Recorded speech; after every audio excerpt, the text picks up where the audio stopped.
Welcome to April's Garage, the greatest automotive channel in all of YouTube, and behold the glorious 2024 Prius. Now these changed the world back in the day when they came out, and they're a little weird, and which is why you like them, right? I suppose, yes. I mean, the second generation is the one that really changed the world 20 years ago. It revolutionized. That was like, you know, talking about what's the Model T moment. I feel like that was a Model T moment. It was a big deal. And then the Prius got uglier and way uglier, and everybody was screaming about how hideous the Toyota Prius was, the one of, you know, a few years older than this.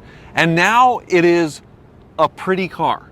I have to say, like, I've made fun of countless of your friends for, well, one in particular, yeah. Elliot, who loves his Prius, and I kind of have judged you, Elliot, so I'm sorry, because it looks really good now. Well, I have a lot of experience with that second generation Prius and blowing up the engine, trying with nitrous, making it the Fast and Furious Prius. So I'm curious what the latest and greatest one is like, and actually, it's honestly not that different. Right? Okay. It's not.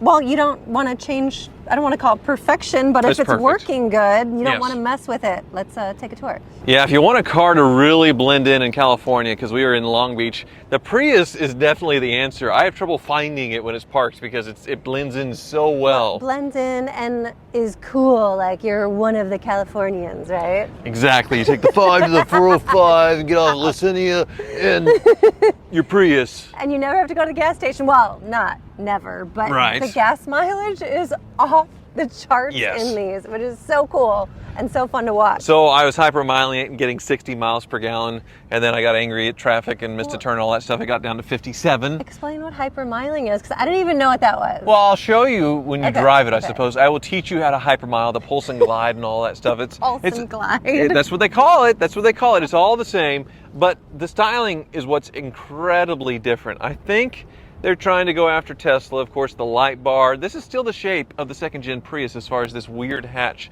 They kept that up, but they added a light bar to it to where it's really pretty. It looks good, and there was a Prius parked next to it earlier that I walked up to because I thought it was the Prius, but it was a Tesla. Right. And yeah, you're right. They do look very similar. I like kind of the grayed, blacked out Prius back here, and the long light bar on the back goes a long way. The parking sensors, backup camera. What's crazy, you know, they had this big bar and a glass on the second generation Prius, and they had no backup camera, and the rear visibility was just absolutely horrendous. Right. Well, even this rear view glass back here is kind of blacked out along the edge, so it's really hard to see, and it's tilted. There's no windshield wiper. I don't know if that's going to be a problem because it's kind of like flat, and so if leaves get stuck on here, they're just kind of stay forever. You just have to wash it. So the other part is, and this is very Tesla-esque as far as the side profile, I suppose, but the wheels, these are disc covers, they're plastic, you just pull them off. But then the door, there's no handle here. They put it up high. So your kids can't reach it. Just to make it look cooler, I guess, to make it look more coupey, I suppose. We had the seat down because of your ginormous suitcase, and I can't put the seat up because you're gangster lean. But you're not blaming me for a lot of things here. Well, we've been on the road for a couple of weeks, to give you credit, but back seat looks like a if there's Prius. Enough room. Well, I did gangster lean it a lot. With your seat, this is where April has to have her seat. I am a 6'3" guy, and April. I just get comfortable. So I don't like to watch when you drive because you're like, so I'm just going to lay back and fall asleep. Okay. But yeah, no, there's surprisingly a lot of room. I'm 5'9". There's a couple inches.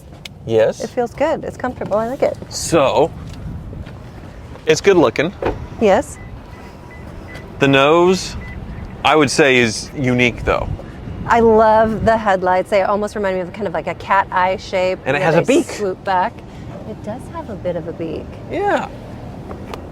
So that's fun. Even the front license plate on it doesn't ruin it as far as the look and things. So, right. You want me to open the hood? Absolutely open the hood. That's where I'm wondering if things are going to be super different from the 120 years ago that I blew up. See what we got here. Oh, I left it running and didn't even know. Honestly, not that different. Okay. We have a 4-cylinder generator, if you will. You can put it down a little bit on the prop rod. There we go. There's the power inverter. Engine computer. You have 2 coolants, which is Same as the other Prius, one for the battery, one for the cooling system of the engine. There's just not a lot of room up here for a big honking thing, but I guess you don't need it with how it's built. It's, honestly, it does not look that different from a 2005 under the hood. Even the layout of things doesn't seem that different. Why don't you think there's like some cheap engine cover plasticky thing going? Because I feel like every new car has that. Nobody cares. No. Yeah, nobody. I like that they didn't do that, but interesting. Look, it's different colors where they alternate as far as the plugs on the ignition, so you don't accidentally mix them up, which is kind of cool. What would happen if you mixed them up? Well, then it would fire in the wrong order and run like absolute garbage. And then yeah, that would make you happy. Right. I assume this is a high-pressure fuel system here, which might be a little different as far as the fuel pump and all that stuff. So that's a little different. But otherwise, I mean, she's a new Prius. That's right, almost brand new. 15,000 miles on her. Yeah, down we go. And interior-wise, it's pretty bare bones because this is the base model. These are around $30,000, which is really good value for money. It's so worth it because the gas mileage, I'm not kidding, 50 miles per gallon the whole time we've been in LA. Well, why don't you try and give it a rev? I think you're going to have to put it in drive and then hit the gas and the brake at the same time. Don't stand in the front when I do it. I think you have to hit the gas and the brake at the same time for the generator to come on to make any noise at all. Brand new Prius rev. The door's going to have to be closed too. It knows everything. Okay.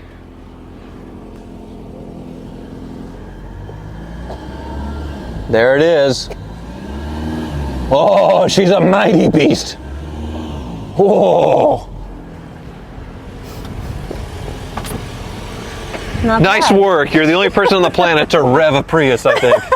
Don't tell anybody. Stepping inside the new Prius. And the interior is good looking as well, huh? Well, I was surprised that it doesn't look as cheap as I thought it would. Is that a mean thing to say? But like the materials. Yes. Like they feel good. They're interesting. There's varied materials in here. And it's all really, I think, interesting. Like if you're into tech and stuff, less into cars, but more into like tech and like getting the most out of your drive as far as not performance, but MPG, it turns into a very fun game. And this seat, this is, okay, this is... Really? You're going to put it out? I can't even, how do you even see out? There we go. I don't want to when you're driving. So it's the same display as the Prius 20 years ago. It's not really that different as far as the battery, as far as the engine, and how it works with the front wheels with the power inverter, as far as it giving power to charge the battery, or the battery giving power to the wheels. So that's all the same. Let's see if you can improve my average there, because I did drive in anger and got it down to 57.2. You did. And that shifter, it's the same kind of shifter. The lights are not automatic, right? Oh, no. No, you have to flick the stock there, which is just like on the Prius 20 years ago. There you go. There? Nope, there. that one. Okay. Exactly. What's this guy over here? That would turn on automatic lights, I'm guessing, that one. Maybe. Right. I don't know. But the shifter is... I would judge the shifter a little bit. It's, I'm a little judgy, and that's what I assume that guys that drove Priuses were like until today, because it's actually a very practical car. Right. But extra USB-C. Oh, it wants me to buckle. It has very polite chimes in it, as far as the lock and unlock and everything else. But the minimal controls, I like it. This touchscreen's a little small, but it does the job. Yes, and there is, you are ruining the hypermile thing right there. Forgot. You just nuked it. Yep, down to 57.1. So you are blowing it. What were your terms? Well, we need to get going. Once we get past this light, I will teach you pulse and glide. Pulse and glide. I like power glide. Power glide's a transmission in a Chevy. True. It's a two-speed. Like the old ones. Yes. Like in a 57 Chevy, I think. Yeah, you get a two-speed power glide. I'm going to power glide right now. No, it's called pulse and glide. It's the most important part of hypermiling in a Toyota Prius. Okay. Ease into it. It's now down to 57. I'm just going to chill.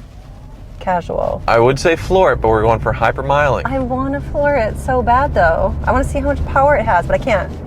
I have to beat your... Maybe you can do it at the very end. You've got it down to 56.9, so you're really failing. So really good you need to get up to the speed limit, which is 50. Can you imagine telling someone you're failing with 56 miles per gallon? Isn't that wild? I had 61 when we parked the other day, right? You're so much better than And me. Okay, I'm gonna try. Okay.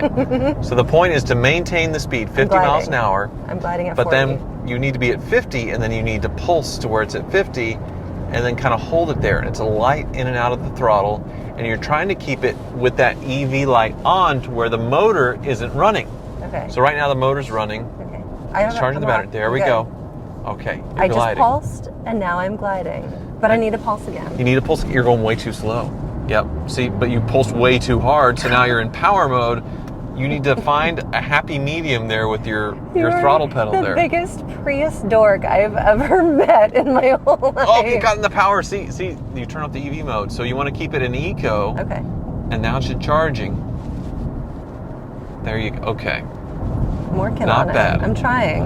It's almost like a video game that you're playing. Yes. Just to try not to get the red to show up. That means Exactly. there's power in the engine when the red kind of pops up. Exactly. So the Priuses, they have like the Prius Prime now, this plug-in hybrid. They have all kinds of different variations, but this is sort of the core OG Prius right here. And I really like that they sort of kept everything the same. I thought, man, this is going to be so foreign to me as far as the difference in time. And it's really not different. It's all the same stuff. They really haven't added any kind of technology that wasn't in the Prius 20 years ago. They've just improved that technology, which I really like. And they made it look a little sexier. Can you make a Prius look sexy? Well, 2024, that's what they did. I think so. I mean, the steering wheel controls, you have a lot going on there. I love all the buttons on the steering wheel. That's because I hate kind of looking away from your centerline on the driver's side over here because it kind of distracts you from the road. It's great that they're all centralized at your fingertips. But they didn't ruin it as far as making you go through the touchscreen for the climate controls and the quick buttons for the volume and all that stuff. And then these are the exact same drive modes, say, in the third gen Prius. Very similar here, and as far as the base gear, as far like if you want to put it in sort of the low gear, because this is like a planetary drive CVT, so it doesn't have like a first or second gear. It's all one thing. But the real question is, can you feel me pulsing? I think you're getting the hang of it. I mean, it's still at 56.8. I'm so not. I'm so not. I need to get pulse and glide skills. Pulse and glide. So Pulse and glide. Here's the thing that's the most craziest part of this whole video is this is a Turo rental. Oh my gosh. Right? So, I'm very angry at Turo right now, and usually I'm a big fan of them, but their LAX situation is awful. They're not set up yet to rent Turos right now. Is basically what it is. We waited for an hour and a half for the shuttle to the Turo lot, right? Because they're choosing to have Turos. I guess LAX doesn't let them drop them off the curb like you normally do, which is a big benefit of Turo.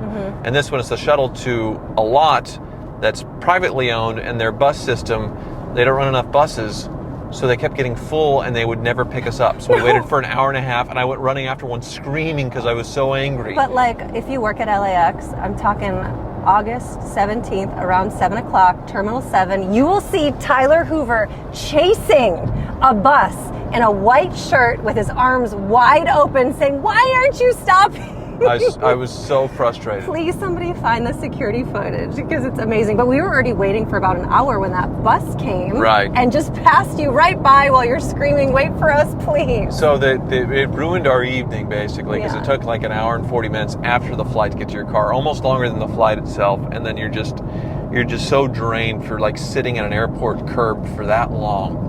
And I'm very, very angry at Turo, and I'm leaving a very strongly worded message here to fix your LAX situation, because that sucks. Yeah, they just don't have the infrastructure set up for LAX quite yet. No, they do. They just chose the cheap lot that doesn't run the bus enough, and we got screwed. Yeah, we did, so majorly. Pony up for some decent buses on that lot, or move. Go do something else. Implement anything but that, because it was terrible. Right. It was terrible. The Prius, though, I mean, this is so LA right now. We are so LA. We are very LA. Yeah. I'm trying to pulse and glide. We just need a little dog to hold, a little purse yipper dog, a purse dog. A kicker. Yes. I call him kicker. I have a weird urge. I probably shouldn't say it. Yes, unless... I have a weird urge to kick small dogs, like punt them. Like a little soccer ball, and it's a thing I'm working on. I've never done it before. It's just an urge I have. Try to get over it. We need a purse dog. Purse dog. We need to do way too much to our faces. And Here, go up. exactly. And I mean, what else? Yeah, just talk about how to get somewhere and talk about going the 5, the 405. There's a lot of traffic. Vocal fry. Yeah, a lot of vocal That's fry. true. That, and then we're Californians, basically, We have right? work to do. Yes. If you have any suggestions on how to help us more, please do. And thanks so much for watching.